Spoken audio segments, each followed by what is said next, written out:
Boa noite a todos. Quero cumprimentar as autoridades que compunham a mesa aqui, na pessoa do Alex, o secretário da Habitação, nosso colega corretor de imóveis. E eu tenho viajado bastante por todo o estado de São Paulo, fazendo palestra, e alguns estados também, onde me convidam. Eu vou falar a respeito deste projeto nosso, Muda Brasil, que pegamos esse título da eleição presidencial do ano passado, né? Ficou muito em evidência isso, Muda Brasil, todo mundo queria mudanças, né? Eu falei, puxa vida, o slogan tá firme, se nós pegarmos uma carona nesse slogan, vai dar para facilitar o entendimento daquilo que nós temos que fazer. E aí comecei a fazer esse trabalho. E esse trabalho é interessante pelo seguinte: dentro das atividades que eu desenvolvo, eu tenho a responsabilidade de presidir o Fórum de Conselhos Federais de Fiscalização, lá em Brasília. São 30 conselhos de fiscalização, são todos eles, né? Engenharia, medicina, OAB, contabilidade, farmácia, enfermagem, representantes comerciais, enfim, todos, são 30 conselhos. E hoje no Brasil nós somos em 507 conselhos, entre federais e conselhos regionais. E eu já estou lá presidindo essa entidade há 6 anos. Inclusive eu quero até dizer para vocês, muito cuidado ao me convidar para participar de alguma diretoria, porque quando eu entro eu não saio mais. Perigo, né? Então, o Fórum de Conselhos, o mandato era de 1 ano e era proibida a reeleição. E aí, quando estava terminando o ano, resolveram me reeleger. Agora, no último ano, eu falei, olha, eu não suporto mais, eu tenho que entregar, alguém tem que vir e assumir. Não, Viana, mas você tem que terminar, pelo menos nós temos que cuidar da aprovação da PEC, nem me lembro mais o nome da PEC, acho que é 189. Temos que aprovar a PEC 189, aí depois você entrega. Eu falei, tá bom. Então, 6 anos presidindo uma entidade dessa natureza, eu tenho a responsabilidade de representar essa entidade nas audiências públicas que são realizadas lá no Congresso Nacional, tanto no Senado quanto na Câmara. E aí tenho que também estar lá no Tribunal de Contas da União para poder debater algumas questões relativas a esses conselhos. Também na Advocacia Geral da União, na Casa Civil, no Ministério do Trabalho, no Ministério das Cidades, onde eu participei durante 10 anos do Conselho Nacional das Cidades como delegado. E nesses debates todos, a gente fica compreendendo um pouco melhor o que significa as atividades profissionais, o que é ser um profissional liberal. Por que as profissões? Por que elas são regulamentadas? O que leva uma profissão a ser regulamentada? Por que é que existe esse dispositivo legal? Como é que o Brasil chegou à conclusão de que a organização do trabalho deveria ser através de conselhos? Há países que é totalmente proibido, como é o caso do Uruguai. Lá não pode ter conselho, não pode ter associação, ninguém pode se associar no sentido de criar limites para o exercício de atividades. É muito diferente daqui, que aqui não pode fazer nada se não estiver submetido a uma organização. E a nossa atividade de corretagem imobiliária era uma atividade dificílima de ser compreendida pela sociedade. Eu percebo isso com muita nitidez. O engenheiro, ele é muito melhor, muito mais facilmente absorvido suas necessidades, a sua utilidade para a sociedade, do que o corretor, o médico, a mesma coisa, o advogado. E é interessante que os corretores de imóveis, eles participam de uma atividade cujo o seu trabalho ele é alternativo, né? A sociedade não é obrigada a se servir dele para poder fazer atividade de compra e venda de imóvel. O proprietário pode comprar, vender e tal, e não precisa de corretor. E os corretores ficam muito revoltados com isso, né? Por que que em outras atividades é obrigatório o uso de um profissional e na nossa não? Como no caso dos advogados, né? Eu não posso ir lá no fórum, eu tenho que ter um advogado. Eu não posso assinar uma planta, eu preciso de um engenheiro ou um arquiteto. A minha contabilidade, eu tenho que ter um contador. E assim por diante. Aí por que que no corretor não precisa? E aí vem aquela ideia, né? Nós precisamos de uma lei que obrigue qualquer transação imobiliária que tenha que passar por um corretor, para que ela seja realizada. É até um negócio bonito de se falar, né? Mas é uma coisa absolutamente impossível, porque isso não existe e nem vai existir em país nenhum do mundo. É obrigatório. Muita gente fala, nos Estados Unidos só se faz negócio através de corretor. É verdade, 99% das transações são realizadas através de corretores de imóveis. Mas não é obrigado, é a população que prefere fazer através do corretor do que fazer direto. Porque interessante que a legislação lá é igualzinha daqui. Quando o proprietário faz negócio lá com quem está comprando e dá algum problema, o máximo que pode acontecer é que ele vai ter que entrar com uma ação na justiça e vai ter que demandar com a pessoa. Agora, quando faz através do corretor de imóveis, lá, igual aqui, já existe uma relação de consumo, porque tem um profissional ou uma empresa fazendo a intermediação. E quando há relação de consumo, aquele que está prestando serviço responde civil e criminalmente por todos os atos. E pode ser processado e ter que pagar danos morais, inclusive de grande monta, porque lá a coisa não é brincadeira. E aqui também é igual, só que o resultado da justiça não é o mesmo do que acontece lá. Só que lá os corretores de imóveis, eles trabalham todos com seguro de responsabilidade civil, né, profissional. E se der algum problema, o cliente tem certeza de que vai ser indenizado. Aqui, como ninguém tem seguro, o cliente não tem a certeza que será indenizado e também nem temos essa cultura. Mas o interessante é que essa procura se dá por uma proteção ao patrimônio das pessoas que estão envolvidas no negócio, não é por vontade, por satisfação de estar sendo atendido por um profissional, porque qualquer um quer economizar dinheiro em qualquer parte do mundo. Né? Agora aqui nós precisamos, né, de buscar uma maneira, mas é um fato interessante. Eu percebo, e de forma muito nítida, que todas as atividades profissionais no país, elas sofrem problemas seríssimos.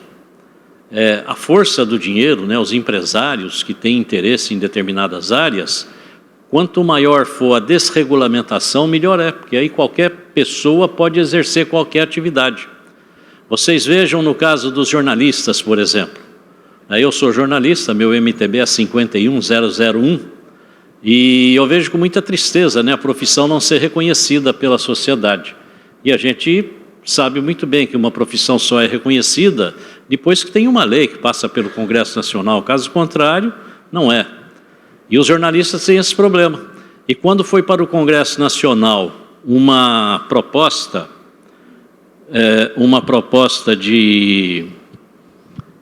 da criação do Conselho Federal de Jornalistas, houve uma revolta geral, né? Vocês devem lembrar que se a lei da mordaça querem controlar a imprensa para que a população não tenha acesso à informação, e fizeram uma loucura até que o projeto de lei teve que ser retirado. O presidente Lula retirou o projeto lá do Congresso porque a pressão foi muito grande. As emissoras de televisão, de rádio, os grandes jornais, todos meteram pau, ninguém queria. E, no entanto, era um pedido da Federação dos Jornalistas e do Sindicato dos Jornalistas, para que tivesse. E aí a sociedade toda concordou com aquilo. E eu vejo essas coisas com muita tristeza, porque a sociedade sendo enganada de uma maneira assim explícita, e ninguém se levanta. E não se levanta porque todo mundo tem interesse político, interesse pecuniário, ou interesse de domínio, e acaba todo mundo ficando quieto. E as coisas vão passando, e as pessoas vão sofrendo. No caso dos jornalistas, eu considero um verdadeiro absurdo a falta de um conselho de regulamentação da profissão, um conselho de fiscalização. Eu tenho uma análise assim: por que é que a grande imprensa não quer regulamentar a profissão de jornalista? Porque quem faz o código de ética do jornalista é o dono do jornal, o dono da empresa de TV. Ou o jornalista se submete às normas da casa, ou ele não tem um emprego. E nós já assistimos aí jornalistas famosos serem demitidos pelo que falou lá na frente da televisão, de uma maneira assim, totalmente aberta, e com outros órgãos de imprensa criticando aquela demissão. Agora, se nós temos um conselho de jornalistas e o jornalista é demitido, aí tem um conselho de ética lá dentro que vai definir se o ato foi legítimo ou não, se houve transgressão ou não, e aquilo vai ser aplicado, né, uma penalidade administrativa que depois poderá, inclusive, para o Ministério Público, para as providências que o Estado julgar necessária. E, neste caso, o jornalista deixaria de estar sob o julgo do patrão e passaria a ter a sua independência através do seu conselho. Então, mas a sociedade se revoltou, e os grandes âncoras que aparecem aí na televisão e que meteram o pau e criticaram, os caras ganham 200, 300 mil reais por mês, 1 milhão de reais por mês, eles vão querer saber de conselho? O máximo que pode acontecer é eles perder, levar puxão de orelha, ser autuado, então ninguém quer. Mas, então vejam vocês, alguma coisa que iria trazer a liberdade para o jornalista trabalhar, a própria imprensa divulgou que ia trazer uma mordaça. Veja que como os valores são invertidos, né? Não há respeito. Um outro detalhe que eu tenho percebido também, com muita incidência, é o fato da banalização do núcleo duro das matrizes curriculares. A cada dia que passa, as matrizes curriculares estão ficando enfraquecidas, com matérias de pouca importância e de pouca profundidade, de pouca especialização, não tem aprofundamento no conhecimento. O aprofundamento está ficando para os cursos pós-graduação. E a popularização dos cursos de tecnólogo mostra que os empresários têm necessidade, cada vez mais, de ter pessoas prontas para assumir postos de trabalho e começar a desenvolver as atividades, mesmo sem um conhecimento aprofundado da sua atividade profissional. E por isso os cursos de tecnólogo estão se espalhando pelo país inteiro, numa quantidade fora do comum, e formando um monte de gente que pega um diploma que lhe permite participar de um concurso público, ele assume uma cadeira, senta lá e aí a vida vai passar, o salário está garantido, acabou, a situação está resolvida. E a mesma coisa nas empresas. O cidadão já tem a justificativa para estar lá dentro da empresa, registrado dentro daquela função, que existe aquela regulamentação. O CREA mesmo, o CONFIA, teve inúmeros problemas com secretários de educação de vários estados brasileiros que criam cursos de atividades profissionais e depois querem que aquele diploma seja aceito lá no CREA do estado para que a pessoa seja registrada e tenha uma inscrição no CREA para poder ir trabalhar. Aí o CREA bate de frente, não registra porque a matriz curricular não é adequada para desenvolver e pronto, e vem aquela confusão, isso vai parar lá no Supremo, fica briga aí de anos e anos. E aí o que é que nós assistimos? Vocês vejam hoje, aqui, Alex, na Prefeitura da Praia Grande, aquela assistência técnica gratuita que a Prefeitura proporciona às pessoas carentes, que queiram ter um desenho de um projeto, aprovação de um projeto, sem ter que pagar um engenheiro fora da Prefeitura, quantos metros quadrados chega uma propriedade dessa? Até 70 metros. Então, vocês vejam, imóveis de até 70 metros aqui na cidade, o cidadão já não precisa pagar um engenheiro, ele pode pegar de graça lá na Prefeitura. Tem cidades que até 85 metros. E vocês vejam, hoje em São Paulo estão vendendo apartamentos com 19 metros quadrados por R$1.200.000. Inventaram que morar apertado é luxuoso, é chique, aí os caras estão pagando. Eu acho interessante, né? Eu não sei, botaram um nome aí, estúdio, que lá para mim é uma guarita, né? E está um luxo, o cara paga R$1.200.000 em 19 metros quadrados e acha bacana, está chique, né? Eu fui ver um desses daí, vocês sabem que a mobília do apartamento custa mais caro do que o apartamento, porque é uma engenhoca danada, né? Para você poder adaptar aquilo tudo dentro daquele espaçozinho, então tem encaixa para lá, encaixa para cá. Mas então é assim. E com isso os engenheiros tomam na cabeça, porque as prefeituras todas estão dando projeto no Brasil inteiro. Vocês já perceberam os contadores como estão levando prejuízo?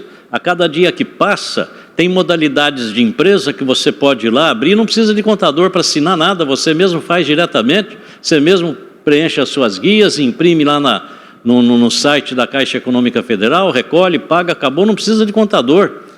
E o interessante é que os valores envolvidos nessas modalidades de empresa, a cada dia que passa é mais alto. Tanto é que é uma coisa de louco, parece que 90% das empresas estão se enquadrando nesses projetos que não necessita do contador, que o próprio empresário pode cuidar do seu negócio. Vocês vejam farmácia. Os farmacêuticos, o Conselho Federal de Farmácia vinha trabalhando há 13 anos para aprovar um projeto de lei que dava a obrigatoriedade de um farmacêutico pelo menos em cada farmácia. Conseguiram no fim do ano passado. Em outubro do ano passado eles aprovaram. Aí o Afif, que é muito amigo nosso, e eu tenho um partido político, ele é do meu partido, e nós temos amizade, e eu já conversei com ele a esse respeito, ele ficou muito nervoso com a minha conversa, e eu também. O Afif foi lá, pediu para a presidente, e a presidente vetou o projeto de lei. Porque ele acha que nas farmácias lá do Nordeste, o comerciante não tem condição de pagar um farmacêutico, então não vai poder vender o remédio. Eu já penso diferente, eu acho que tem que ter o farmacêutico para ter a responsabilidade técnica sobre aquilo que está sendo comercializado. Mas aí o Conselho de Farmácia teve um prejuízo tremendo. Nós, corretores de imóveis, brigamos para que num plantão estejam lá os estagiários acompanhados de corretores de imóveis. E você entra numa farmácia, às vezes tem lá 50, 60 funcionários, farmacêutico tem um só. E às vezes nem está na farmácia. Então, é uma dificuldade grande. E aí assim vai, olha, você vê advogados, quantas modalidades tem hoje de conciliação, de formas de você reclamar os seus direitos sem necessidade de advogado. Você mesmo pode ir lá tratar do negócio. Então, a sociedade ela tem uma tendência de partir para a desregulamentação das profissões, como aconteceu com a Ordem dos Músicos, por uma decisão do Supremo Tribunal Federal, o músico não é mais obrigatório o registro para exercer a atividade, apesar de que a ordem ainda existe. E é uma coisa interessante, as pessoas falam assim, mas músico, para que ter um órgão? Tem que ter. Principalmente um órgão, para tocar, para fazer música. Mas o músico tem que ter um órgão por quê? A música é a segunda atividade econômica do planeta. Em primeiro lugar, a primeira atividade econômica no mundo é o petróleo. A segunda atividade econômica no mundo é a música. Agora imaginem vocês quantos bilhões e bilhões são movimentados em razão da música aqui dentro do país e não tem uma fiscalização, não é obrigatório o registro e a coisa não acontece. Para o próprio Conselho de Controle de Atividades Financeiras, vocês imaginam quanto de lavagem de dinheiro deve ter no mercado da música sem que tenha obrigatoriedade do registro. Então, a banalização das profissões é uma coisa que interessa para o poder econômico, porque para nós corretores de imóveis é fácil analisar. Se fosse permitido a qualquer um fazer intermediação imobiliária, para os empresários da construção e da incorporação, seria muito melhor, porque eles colocam lá qualquer pessoa e acabou e faz o que quiser e está feito, o que me interessa é vender e ganhar o dinheiro. Então, os colegas têm que entender que não é fácil. Quando se fala, às vezes fala em mudar a legislação. Quando se fala em mudar a legislação da atividade profissional, e ela entra lá dentro do Congresso Nacional, um projeto de lei, e cai dentro de uma comissão, e uma daquelas comissões tem pessoas que acabam agindo com interesse próprio e colocando emendas que muitas vezes até extingue a profissão, banaliza. Então é um negócio muito trabalhoso, sabe? É muito complicado. Agora o que me importa dizer para vocês aqui é o seguinte, sobre a opinião dos corretores de imóveis nessas inúmeras reuniões das quais eu tenho participado, na Caixa Econômica Federal, lá no Ministério das Cidades, nas discussões com as entidades privadas que representam outros setores da nossa atividade profissional, eu vejo uma dificuldade muito grande de nós impormos a nossa posição para poder reivindicar alguma coisa. Eu já disse até que muitas vezes eu sou vítima de bullying nessas reuniões, porque fala o cara lá da construção, fala da incorporação, fala do financiamento, aí vai falar o Viana, que é dos corretores, o cara já vira para lá, corretor, para que corretor? E já viram fica assim numa situação difícil e a gente tem que impor. Muitas vezes, algumas pessoas falam, poxa, o Viana é tão arrogante. Eu tive que aprender a ficar arrogante para poder participar dessas reuniões, para que a gente não possa ser desmoralizado, porque é uma dificuldade muito grande. Não é brincadeira. A pressão que fazem para que a nossa atividade não seja levada em consideração é muito grande, principalmente nessas grandes corporações, grandes empresários. É muito difícil. E aí, o que fizemos? Dentro da direção do Cresce, eu impus uma situação de fazer valer a nossa posição, a nossa legislação, e desenvolvemos um trabalho de colocar essas grandes empresas para pensar também no seu futuro, usando as ferramentas que temos.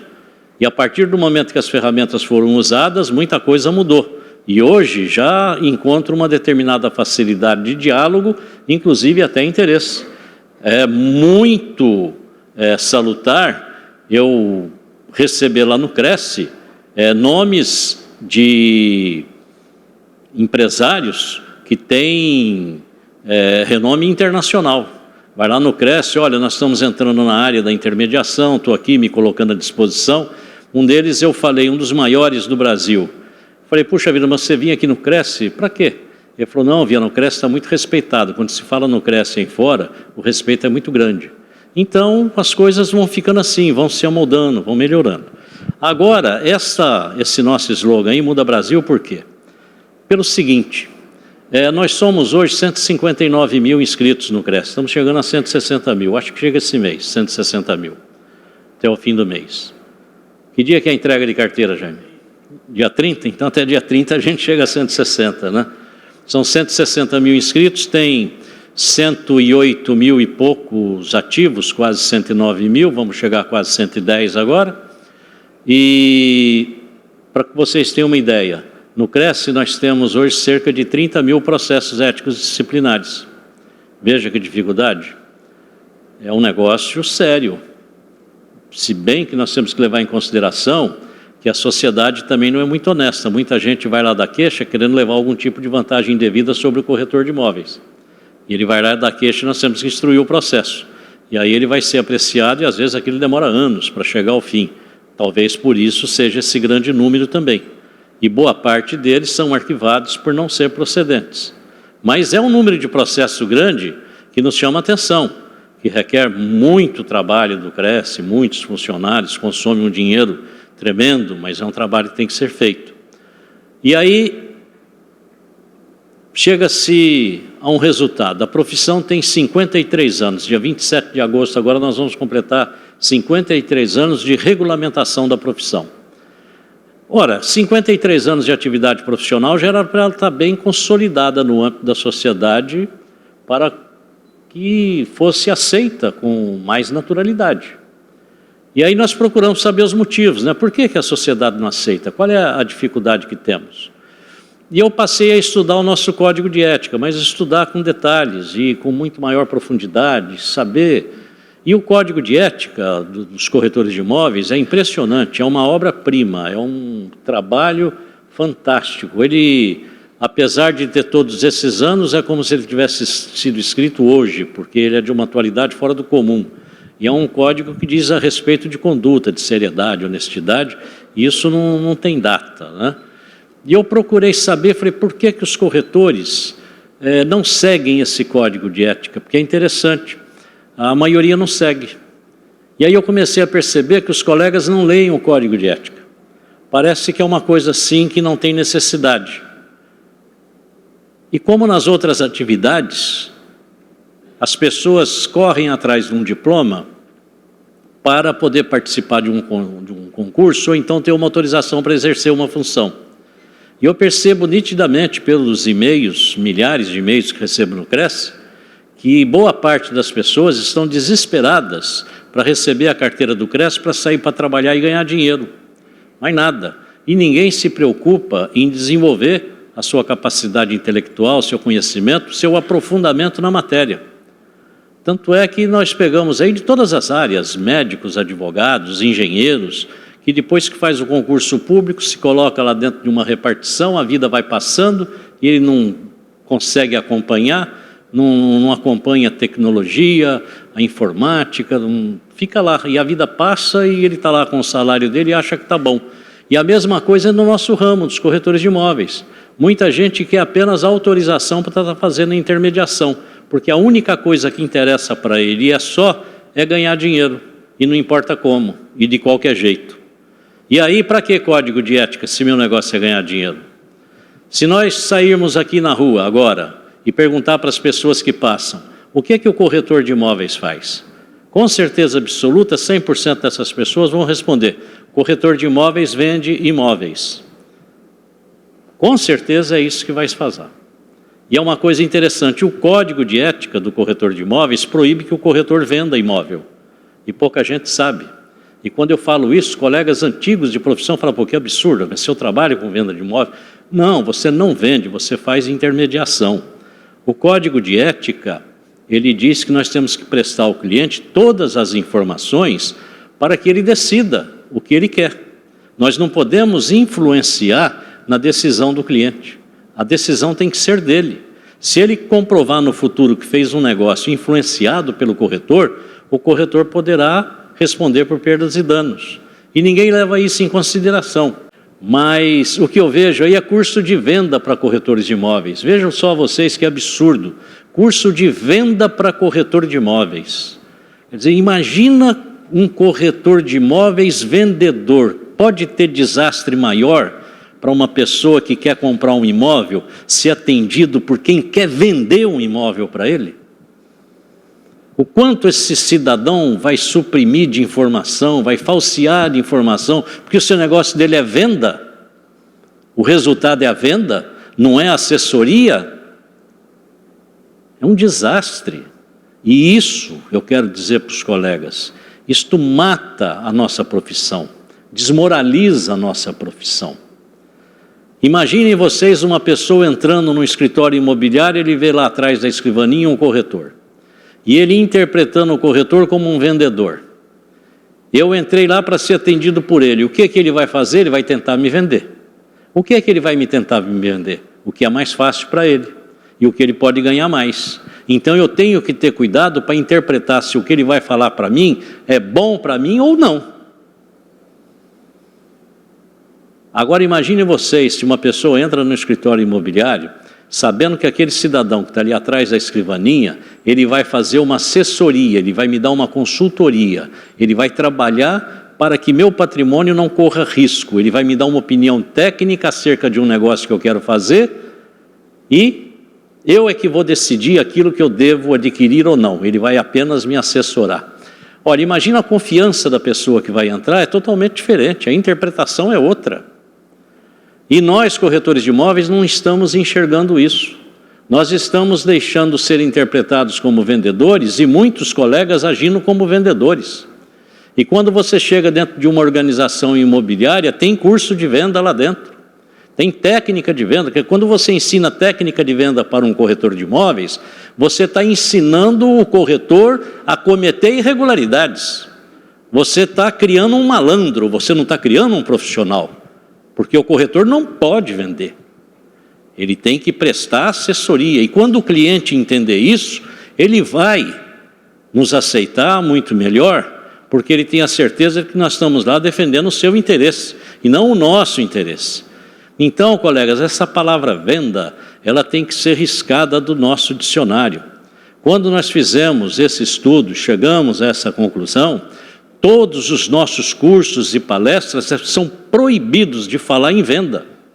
Se alguém for lá, e aparece demais, né? Nós temos centenas de grandes palestrantes querendo ir lá dar amostra grátis para a gente, para vender livro, vender cursos, e vão sempre com esse mote da venda. E nós acabamos com essa história. O corretor de imóveis, ele tem que ser conhecido, reconhecido como um consultor. Quando você procurar um corretor de imóveis, você vai procurar com a certeza de que ele está trabalhando para a proteção do seu patrimônio, a proteção do seu interesse. E é uma atividade altamente complexa, difícil, que pouca gente consegue vencer na vida sendo corretor de imóveis. Eu vejo essa multidão de pessoas vindo para a atividade profissional, é muito bom, porque muitos se dão bem, mas a maioria não se dá, porque não é fácil. Nós trabalhamos assim, o cliente vem e deixa lá o seu imóvel para que possamos conseguir um adquirente para esse imóvel. Aquele cliente, nós estamos submetidos pelo Código de Ética do CRES, pelo Código Civil Brasileiro, pelo Código do Consumidor, nós estamos submetidos a tudo isso, em razão daquele cliente. A partir do momento que entra aquele que está interessado em adquirir uma propriedade imobiliária e você oferece aquele imóvel daquele cliente para aquele que chegou, a partir daquele momento, aquele que chegou, ele passa a ter os mesmos direitos daquele que é o proprietário. Então nós estamos submetidos a ele também pelo Código de Ética, pelo Código do Consumidor, Código Civil Brasileiro. E aí o que acontece? São interesses totalmente antagônicos. Aquele que quer vender o seu imóvel quer vender pelo maior preço possível e aquele que quer comprar pelo menor preço possível. E aí tem o corretor, que é o assessor, o intermediário, que vai tratar de chegar a um bom termo sem que exista conflitos entre as partes. E trabalhando com igual medida, respeito e consideração por ambos, porque afinal de contas, nós não podemos pender para nenhum dos lados e não podemos permitir que nenhum dos dois tenha prejuízo. E essas questões não estão sendo observadas pelos colegas corretores de imóveis. Fato fácil de ser constatado, há inúmeros imóveis aqui na Praia Grande que tem mais de uma placa de venda ou locação. Em Ribeirão Preto, outro dia eu fotografei um imóvel com 15 placas diferentes. Você imagina quando você passa por um imóvel e vê 15 placas. O que está acontecendo ali? Esse imóvel não deve valer nada, né? Tem caveira de burro enterrado, porque um monte de gente não consegue fazer a intermediação, ou essas empresas nenhuma tem capacidade para fazê-lo. E aí isso denigre, né, a imagem do corretor, denigre a imagem das empresas, e fica ruim. E aí o nosso Código de Ética, ele tem alguns itens interessantes e que os colegas não sabem. O corretor de imóveis, quando recebe uma autorização do proprietário para fazer intermediação de uma venda ou locação, assinada, porque é obrigado estar assinado, é obrigado ser por escrito, não pode ser verbal, a lei não permite. Ele recebeu aquela autorização, ele pode ir lá no imóvel e colocar sua placa. Mas ele só pode se não tiver nenhuma outra placa e se esse imóvel também não tiver nenhum encargo de nenhum outro profissional. Porque se tiver encargo de um outro profissional, esse corretor, o segundo, ele não pode sair trabalhando sem notificar por escrito o primeiro que está autorizado. E o nosso Código de Ética é bem claro, ele ensina isso, está lá há 53 anos e ninguém nunca leu, nem sabe que tem. Nós não podemos sair por aí oferecendo um imóvel sem notificar por escrito o colega que nós também vamos trabalhar. E é interessante, né? Por que o legislador pôs isso? Como é que ele concebeu esse texto e quais foram as motivações? E lá no site do Senado e também da Câmara dos Deputados, nós temos o histórico de todos os diálogos e debates que são realizados pelos parlamentares na aprovação de leis. Se vocês entrarem lá, vocês vão ver que coisa interessante. Quando foi debatida essa questão da notificação do corretor, avisar outro que também vai trabalhar, que também está autorizado a trabalhar, foi no sentido de que os corretores pudessem conversar mais entre si e se proteger contra os proprietários que são desonestos, que deixam lá com o outro e não avisa. E aí você pensa que está trabalhando sozinho em imóvel e não está. Então foi no sentido de nos dar proteção. E, no entanto, nenhum colega faz, nenhum colega cumpre. Agora o CRES está fiscalizando, né? Está fiscalizando para valer, para ver se a gente consegue impor a legislação. Porque, afinal de contas, a lei existe, né, como uma linha de flutuação num casco do navio, né? Não pode passar dali e nem pode sobrar. Porque aquele que não cumpre com a legislação, ele acaba obtendo vantagem indevida que o outro que cumpre a legislação não vai ter e vai ficar numa situação de inferioridade para poder ter a sua remuneração. Então, por isso aparece o CRES para poder aplicar a legislação. Então, colegas, eu acho que a simples leitura do Código de Ética e a obediência a seus artigos, eu já acho que traria uma imagem para o corretor muito boa. E essa frase muda Brasil por quê? O Brasil realmente precisa de mudar, né? Nós precisamos de muitas mudanças. Agora, não adianta querer cobrar a mudança do político, não adianta querer cobrar a mudança de outros setores da sociedade e você continuar cometendo irregularidades e achar que está tudo bem, porque não está. Né? Se você estiver lá dentro do seu escritório imobiliário, dá uma olhadinha nos imóveis que você tem lá para intermediar, para venda e para locação. Põe na tela, dá uma lida.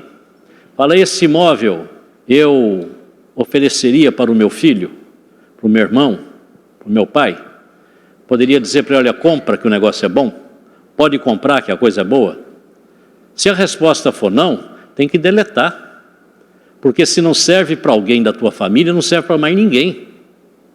Porque se você acha que não serve para você e vai oferecer para outro, você tem que estar lá junto com o pessoal do Lava Jato, com o pessoal do Mensalão, porque você é a mesma pessoa. O teu caráter é aquele, você não é uma pessoa séria. E não adianta querer disfarçar. Você pode até disfarçar na sociedade, mas de noite, quando você põe a cabeça no travesseiro, você sabe por dentro que você não é uma pessoa séria. Porque isso não se faz. E se nós todos formos cumprir o Código de Ética, que diz que nós não podemos aceitar uma incumbência da qual nós não podemos dar conta, o nosso Código de Ética é bem claro. Se você acha que você não tem condições de cumprir com determinada questão, não aceite. Porque se você aceitar, você está com uma infração ético-disciplinar. E é muito comum, e aqui na Praia Grande eu sei disso, que meu escritório é aqui, há 41 anos, lá no Boqueirão, é muito comum aqueles senhorzinhos aposentados, ele, numa folha de papel A4, ele faz 8 anúncios, depois pega tira xerox, aí pega uma régua, corta aquilo e sai com aqueles papelinhos, distribui nas imobiliárias. Se aparecer comprador, leva lá. Se aparecer comprador, leva lá.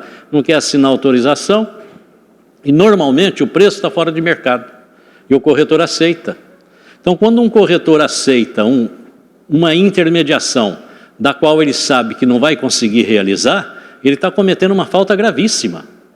Se o imóvel, o proprietário está pedindo 300 mil reais e não vale 300 mil reais, vale 200, você tem que dizer para ele, ou o senhor deixa por 200, que é o preço de mercado, ou eu não vou poder pegar isso daqui para trabalhar, porque a legislação não me permite.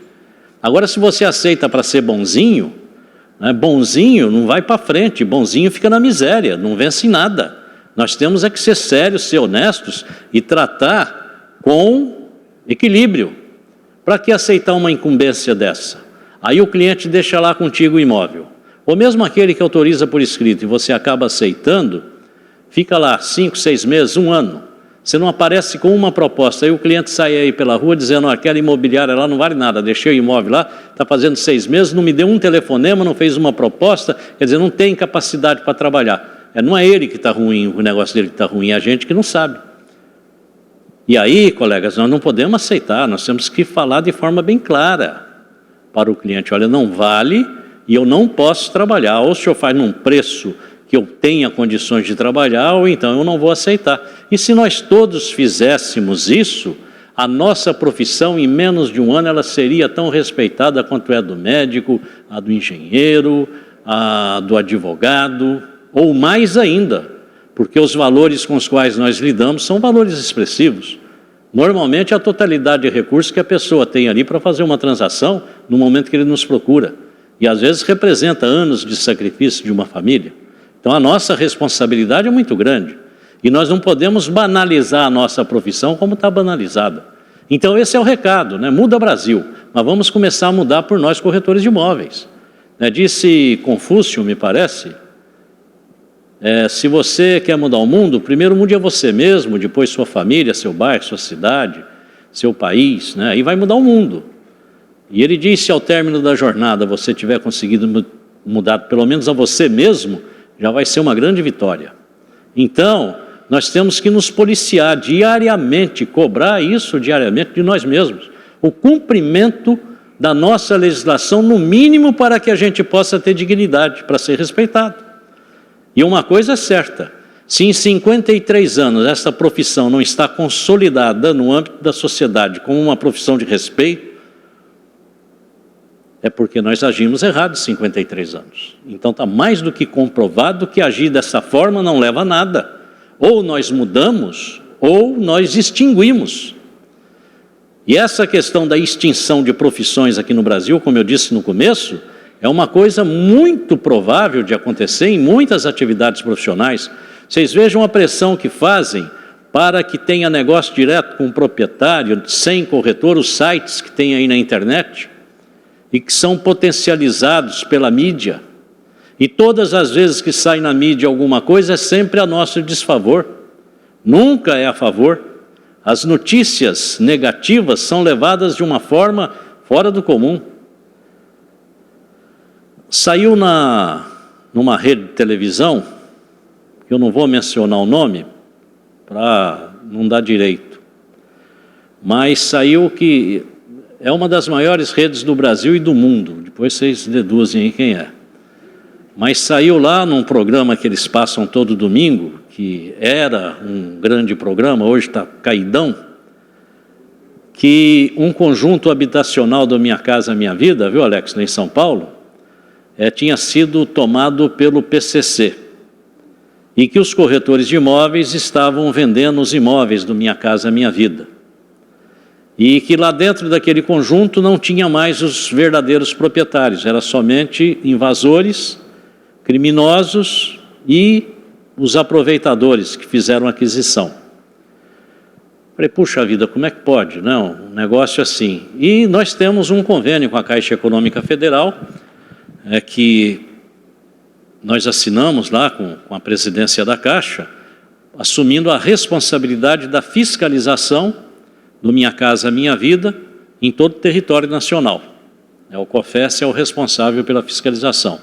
E lá no COFES eu sou o coordenador nacional da fiscalização do Minha Casa Minha Vida. E esse negócio saiu, entrevistaram lá, foram numa imobiliária vizinha ao conjunto e conversaram com uma mocinha lá, atendente de uma imobiliária. Falou, e aí, tem imóvel para vender? E a câmera escondida, gravando tudo. Ah, tem, aí tem um monte de imóvel para vender e tal, mas não é proibido? Olha, eu acho que não, porque todo mundo faz negócio aí e tal, isso aqui. Eu falei, bom, estava lá a prova, né? Dentro do escritório imobiliário, o jornalista pegou a funcionária lá falando. Imediatamente, na segunda-feira, logo cedo, a fiscalização do CRES estava lá esperando o escritório abrir, fizemos as constatações, examinamos tudo direitinho. Bom, lá no escritório não encontramos nada. Aí o que fizemos?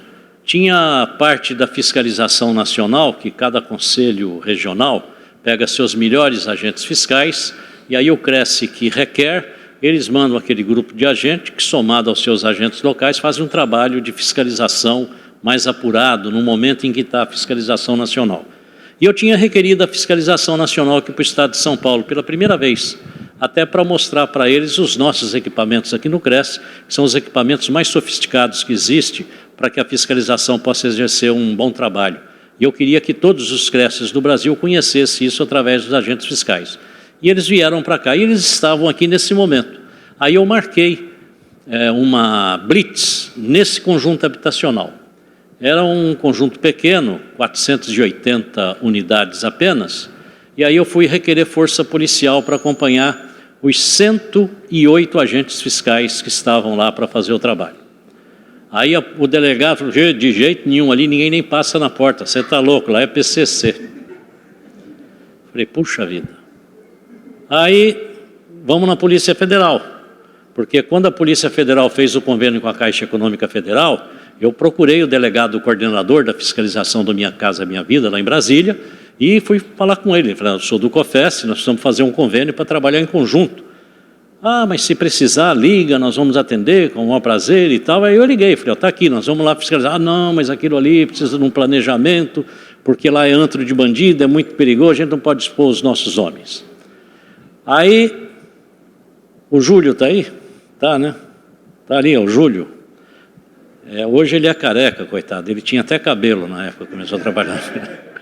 O Júlio chegou e falou, senhor Viana, realmente a coisa está feia, os agentes estão preocupados, não querem ir lá. Eu falei, mas nós vamos lá e não tem conversa. Tem que ir. Aí eu lembrei do meu amigo Coronel Camilo, que hoje é deputado estadual, ele foi comandante da Polícia Militar do Estado de São Paulo, e nesse momento ele era vereador lá na capital. Falamos com o Coronel Camilo, ele falou, não, vou arranjar viaturas da Polícia Militar, falou com o comandante gentilmente cedeu lá as viaturas da Polícia Militar, e aí a polícia do município também acompanhou, porque a militar foi a polícia do município. Aí os agentes fiscais entraram todos de uma vez, chegaram lá 10 horas da manhã e brum, foram de apartamento por apartamento. Vocês sabem o que aconteceu?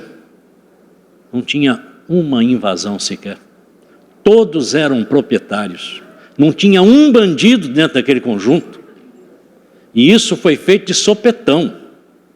Ninguém sabia que ia para lá. Vocês vejam que imoralidade o canal de televisão fazer uma coisa dessa? E ainda mais, famílias humildes, que quando os agentes fiscais do CRES chegaram, eles convidaram para entrar. Já tinha gente que estava na hora do almoço, vamos almoçar com a gente. Fazia questão do agente sentar lá para almoçar com ele, servia um cafezinho. Tinha pessoas que vinham correndo com a escritura, o meu aqui, vai ver o meu também, eu quero mostrar o meu.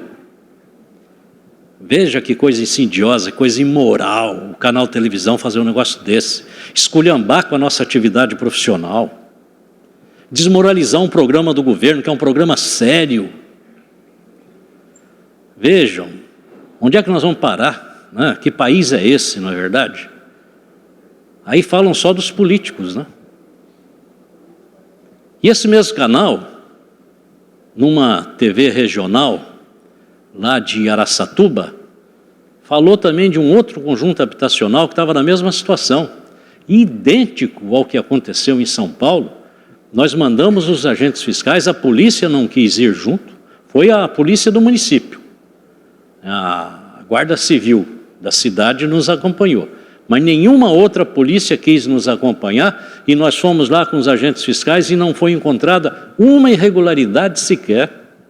E está na primeira página do jornal da cidade, PCC dominou Araçatuba, lá o conjunto habitacional.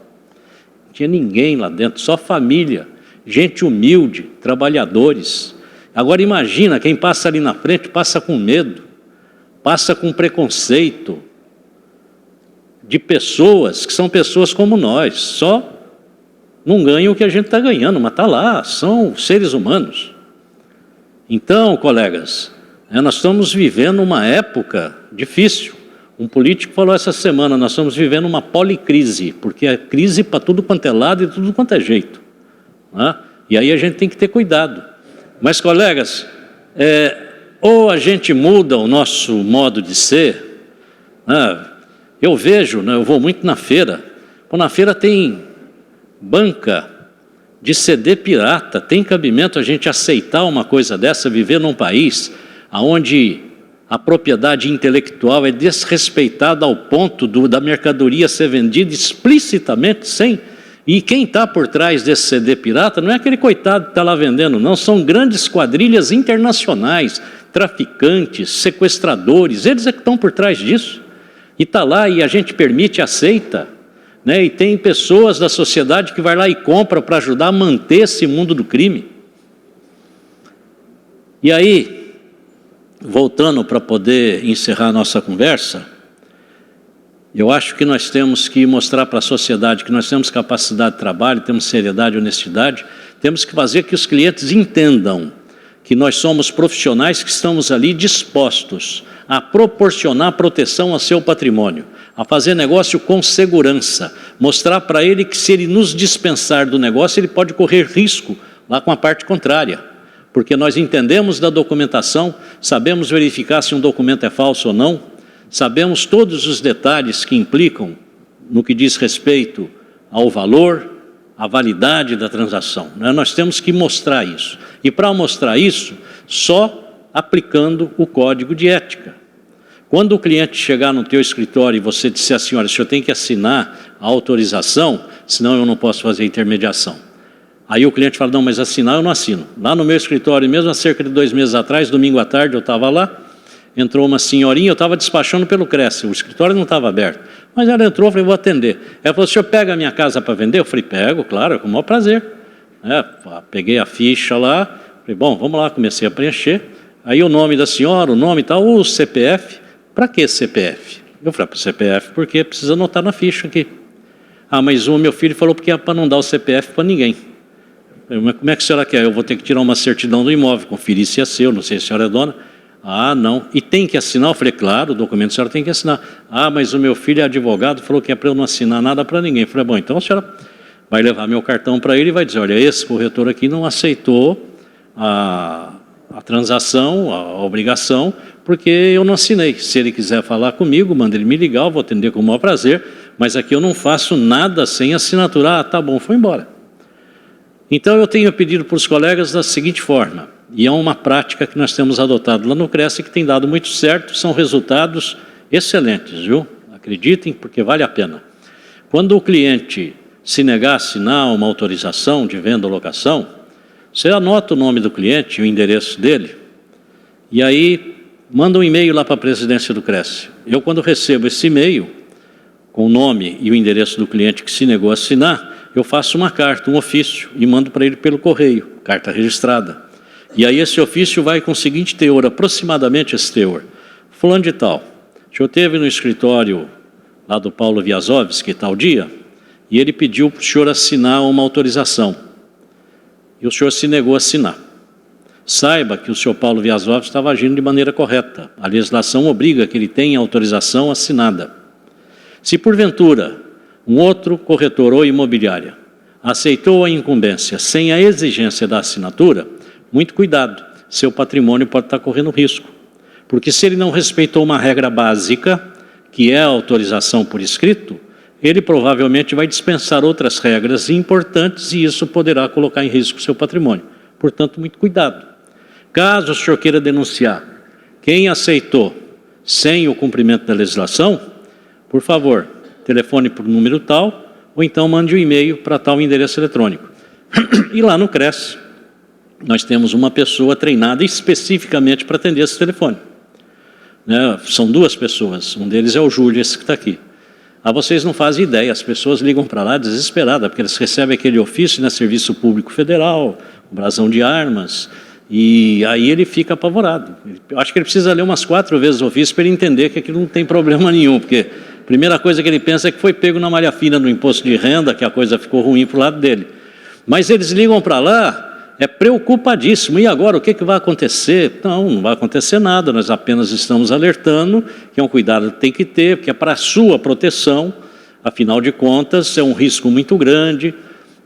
Semana passada teve uma senhora que ficou com o Júlio no telefone quase 1 hora, ela estava indignada, ela achou que ia acontecer alguma coisa com ela. Mas essa pessoa nunca mais na vida esquece que corretor de imóveis é uma profissão regulamentada, que tem uma lei federal, que tem que ter um comprometimento entre as partes para que haja uma transação. E se todos nós fizermos isso, e eu notificar todos esses clientes, em pouquíssimo tempo a sociedade vai estar consciente. Não é verdade? Então, está nas nossas mãos. E nós temos que denunciar o que estiver errado. Quando você tiver uma placa no imóvel, aparecer placa lá de um colega, você tem que ir lá e denunciar. Não adianta essa coisa, não vou ferir suscetibilidade. E falar nisso, está aqui o maior denunciante de placa do Brasil, Cleiton. Cleiton, fica de pé aí para o pessoal ver. Olha o físico desse cara. Ó, ele é lutador de jiu-jitsu e o filho dele é campeão mundial de jiu-jitsu. Está morando aonde, Cleiton? Los Angeles, olha aí, daqui a pouco está lá nos canais de televisão, né? Mas o Cleiton, ele me manda informações valiosíssimas para que a fiscalização possa fazer o seu trabalho. Se todos nós fizermos o que o Cleiton faz, mas não vai precisar de 1 ano, menos que isso a coisa já está arrumada. Porque o Cresce vai lá, autua, e o colega que não respeita a legislação, ele não merece o nosso respeito. Ele tem que aprender na paulada, não vai por bem, tem que ir por mal, e para isso existe o Cresce. E nós não precisamos ficar com essa história, não, eu não sou dedo duro, eu não vou denunciar. Nós pegamos uma frase aí também no Facebook que diz assim, não critique aquilo que você permite. Se você permite, o problema é teu. Não é mais do Cresce, não é mais da sociedade, não é mais da profissão. Então nós temos que denunciar, e denunciar para valer, e não pode dar moleza. Porque se nós vivemos dessa atividade profissional, nós precisamos do respeito da sociedade. Esse respeito nós só vamos conseguir se nós exigirmos. E a forma de exigir é essa. Nós temos um órgão uma autarquia federal que cuida da nossa atividade profissional, né? E eu espero que vocês atendam esse apelo. Não posso também deixar de falar para vocês a respeito da avaliação. Tem muito colega reclamando que os corretores hoje estão atuando como peritos judiciais nas avaliações imobiliárias. Nós temos o Cadastro Nacional de Avaliadores Imobiliários. O CONFIA e o IBAP entrou com uma ação de inconstitucionalidade contra a resolução do COFES, que instituiu o Cadastro Nacional de Avaliadores Imobiliários. Eles perderam em primeira instância e, não satisfeitos, recorreram, perderam no Tribunal Superior, e aí ficou coisa julgada de que a avaliação é uma atividade que não é atividade exclusiva do engenheiro, podendo ser exercida também pelos corretores de imóveis. E a partir disso se consolidou bem a imagem do corretor como avaliador, valor de mercado do imóvel. E aí os nossos cursos, né, o PROES lá do CRES, Programa de Educação Continuada do Corretor de Imóveis, tem formado milhares de corretores com base nas normas da BNT. E a coisa tem prosseguido muito bem. E aí o que acontece? Quando houve essa decisão judicial, eu notifiquei a Caixa Econômica Federal, na época a Maria Fernanda era presidente da Caixa, uma pessoa amiga e de grande capacidade, dizendo para ela, né, que no próximo edital para a contratação de avaliadores, que ela incluísse também os corretores de imóveis que foram definidos já por decisão de Tribunal Superior. E ela nem respondeu a minha notificação, e eu fiquei com aquilo na cabeça, né, por quê? Aí, decorrido um tempo, né, eu, de tanto pesquisar, tive conhecimento das normas, né? Nós, corretores de imóveis, jamais vamos poder fazer avaliação desses imóveis para financiamento. Isso não, porque a norma do Banco Central exige que a avaliação ela seja de valor de mercado e também das condições estruturais do imóvel. E nós não temos habilidade para dizer a respeito de condição estrutural. Então, portanto, a nossa assinatura não é suficiente para poder dizer que aquele imóvel pode receber o financiamento, porque falta a condição estrutural. E aí, colegas, aconteceu um outro negócio. Nós temos um convênio com o Tribunal de Justiça de São Paulo, que já foi estendido ao Tribunal Regional do Trabalho, e estamos agora formalizando com o Tribunal Regional Federal, que é de avaliar o patrimônio imobiliário desses tribunais. E, com isso, aí há muitas publicações no Diário Oficial, os juízes leem e começaram a pedir indicação de corretores de imóveis para serem nomeados peritos para atuar nos processos que correm pelas diversas comarcas do Brasil, como avaliadores e advogado procurando corretores também para fazer assistência técnica para seus clientes no que diz respeito à avaliação imobiliária. E a coisa está indo bem, a cada dia que passa está crescendo isso e está dando bons resultados. Mas, e aqui que eu quero mostrar para vocês a questão técnica, né? Por que tem essa questão lá no banco e a que ponto vai a nossa responsabilidade na avaliação. Ano passado, o Tribunal de Justiça nos mandou lá o pedido de avaliação de locação de um imóvel lá no bairro de Itaquera, um imóvel grande, enorme, sede do Tribunal de Justiça naquela região. Aí nós fizemos o trabalho através de um conselheiro do CRES que reside e trabalha na região lá de Itaquera. Ele fez o trabalho e nós mandamos para o tribunal. E lá, um tempinho depois, o desembargador, que é o secretário de Patrimônio do Tribunal de Justiça, me oficiou dizendo, olha, o proprietário não concorda com a avaliação que vocês fizeram, ele contratou um escritório especializado em avaliações e há uma diferença muito grande, e mandou a cópia da avaliação. Era uma avaliação feita por um escritório conhecidíssimo em todo o Brasil, um escritório um dos maiores do Brasil, e uma avaliação, um documento com capa dura, tinha cerca aí de umas 400 páginas mais ou menos, e eu comecei a ler o documento, ele desclassificava totalmente o trabalho feito pelo conselheiro do CRES. E o pior é que ele tinha razão, veja vocês. Ele tinha razão por quê? Porque eles fizeram uma avaliação com base nas normas da BNT. E o nosso trabalho não seguia as normas da BNT ao pé da letra, como está lá. E aí ele conseguiu, com esse argumento, né, impressionar os desembargadores. E eu também fiquei impressionado. Falei, puxa vida, mas será que o Gerisvaldo errou esse ponto? E o Gerisvaldo é um cara chato, né, e dedicado, ele é cri-cri. Bom, Aí eu falei, o negócio é pedir socorro para o Barcelos. O Barcelos é um colega nosso, ele é engenheiro, corretor de imóveis, administrador e advogado. E ele faz avaliações de imóveis no Brasil e no exterior. E ele é o vice-presidente do COFES de avaliação imobiliária. É um dos homens que mais entende de avaliação no Brasil e no mundo. E eu liguei para o Barcelos, falei, Barcelos, estou com essa pendenga. Ele falou, olha, manda que eu quero estudar, esse é um caso que me interessa. E ele demorou 3 meses estudando o caso. Aí me respondeu numa lauda só e disse o seguinte, ô Viana, a avaliação do Gerisvaldo está correta.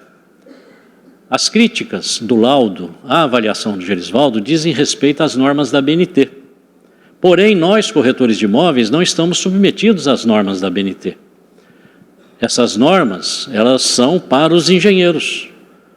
Nós fazemos apenas o valor comercial, né? Então, a avaliação está correta.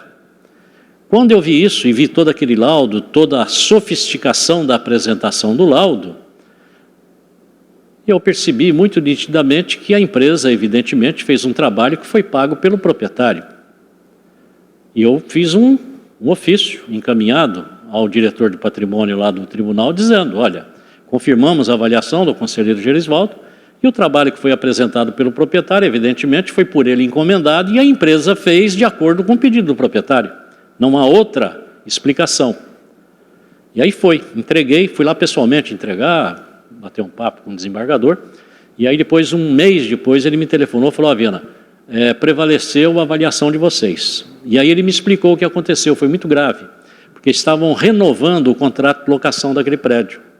E o valor apresentado pelo conselheiro do CRES, de locação naquele momento, era inferior ao que o tribunal já estava pagando. Então, ao contrário de aumentar, e era grande o aumento que o proprietário estava pleiteando, era enorme o aumento, tinha que baixar o valor do aluguel. Ele falou, então está prevalecendo a avaliação de vocês, e se ele quiser, ele vai ter que baixar o valor, senão o tribunal não vai renovar com ele. Agora, vocês imaginam só, lá em Itaquera, um prédio daquele tamanho, se o tribunal entrega, aquilo nunca mais vai ser alugado para ninguém. O melhor que pode acontecer é a torcida do Corinthians entrar para lá. Não é porque está pertinho do estádio, né?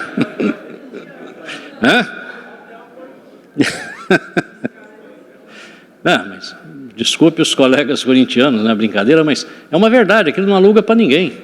E aí, colegas, isso agora fechando, é que me chamou a atenção, eu achei muito interessante e a gente encontra a lógica, porque todo mundo critica a legislação, fala que a lei está errada, está nada, as leis são muito boas, são corretas. Quando um engenheiro faz um laudo para o banco, dizendo das condições estruturais e do valor do imóvel, ele faz com base nas normas da BNT. E a norma da BNT obriga o engenheiro a citar 3 corretores de imóveis, na sua norma, no seu documento de avaliação. E se ele não colocar as 3 indicações consultadas, o laudo dele não vale, está errado, vai ser desconsiderado. Então ele tem que colocar. Agora já nós, corretores de imóveis, que falamos somente de valor de mercado, nós não temos que colocar assinatura de engenheiro nenhum. Nós estamos livres disso. E podemos fazer com base nas normas da BNT. Só seguir as normas. Quem conhece a norma, faz com base na norma. Mas não precisa seguir a norma na risca, porque o engenheiro sim tem que seguir.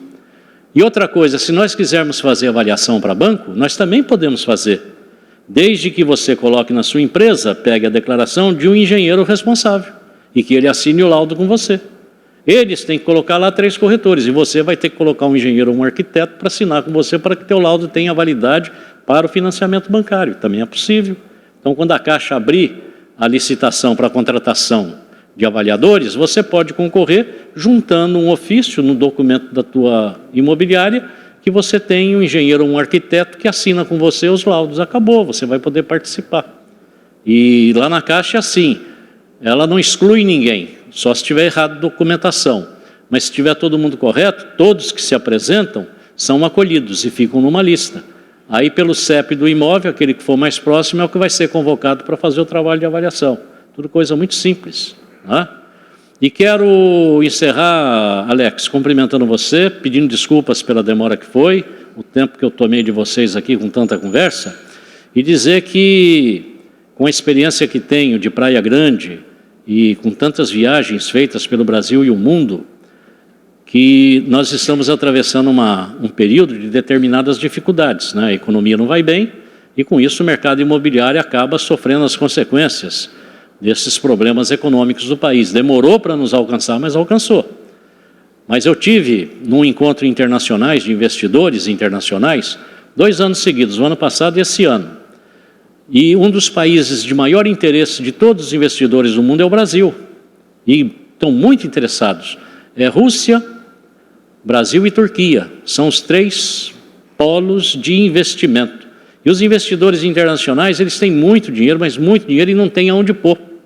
E com certeza absoluta, essas questões relacionadas a obras de infraestrutura, como a presidente teve lá nos Estados Unidos, agora recente, o presidente chinês esteve aqui no Brasil, falando de propostas de investimento em infraestrutura, com certeza absoluta isso vai trazer um período de grande progresso e desenvolvimento do nosso país num espaço de tempo muito curto.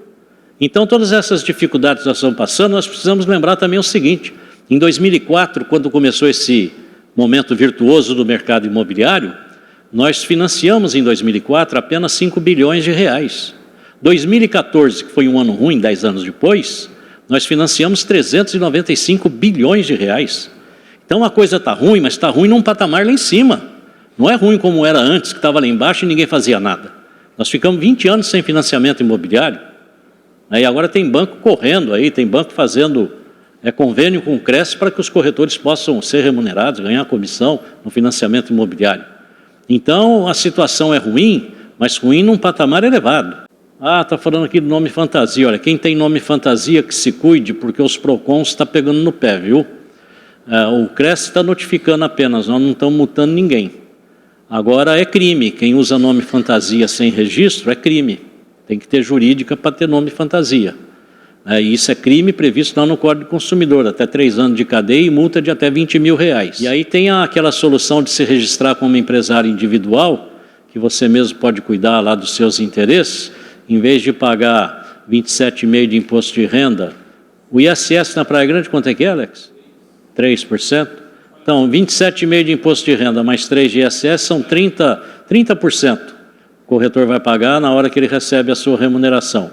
Se ele se registrar como empresário individual, vai pagar apenas 6%. É uma diferença muito grande. E aí você pode ser correspondente bancário, pode comprar os automóveis com desconto de até 22% da General Motors, Lifan, Nissan, Toyota, Fiat, que tem convênio lá com o Cresce. Tem inúmeras vantagens, que eu nem acredito como é que um colega hoje trabalha sem ter um CNPJ, porque é só prejuízo. Então, o nome fantasia, o Cresce está apenas notificando, nós não estamos autuando. Mas se o PROCON for lhe autuar, a coisa vai ficar séria. E se entregar para a promotoria, vai ficar mais sério ainda, porque isso é crime, está previsto no Código do Consumidor. O COFES fez a resolução por imposição da Secretaria Nacional do Direito do Consumidor. Não foi uma coisa espontânea, fomos obrigados. E todos os conselhos foram obrigados a fazer uma resolução que regulamentasse o nome do uso, o uso do nome fantasia, tá bom? Está aí o meu telefone celular, o meu e-mail, o meu Facebook, quem quiser fazer contato, por favor, fique à vontade e boa noite, obrigado pela atenção.